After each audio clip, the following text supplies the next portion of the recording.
یہ ننھا سا بچہ احمد ہے۔ ہر روز دوستوں کے ساتھ کھیلنے میں اتنا مصروف رہتا ہے کہ نماز کا وقت نکل جاتا ہے۔ ایک دن دادا ابو نے ایک چمچماتا ہوا جادوئی ڈبہ دیا۔ کہا، بیٹا، یہ ڈبہ صرف اس دن کھلے گا جب تم 5 وقت کی نماز پڑھو گے۔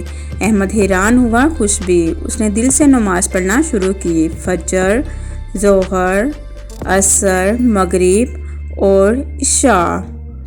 5 دن بعد جب احمد نے ڈبہ کھولا تو اندر سے نکلا روشن قرآن پاک اور ساتھ ہوا دل کو سکون۔ دادا ابو نے مسکرا کر کہا، نماز اللہ کا سب سے قیمتی تحفہ ہے۔ تب احمد نے وعدہ کیا کہ وہ اب کبھی نماز نہیں چھوڑے گا۔ نماز سیکھو، سکون پاؤ۔ اگر آپ کو یہ ویڈیو پسند آئی ہو تو ایک لائک تو ضرور بنتا ہے، اور ایسی مزید کہانیوں کے لیے فالو کرنا نہ بھولیں۔ شکریہ بچوں۔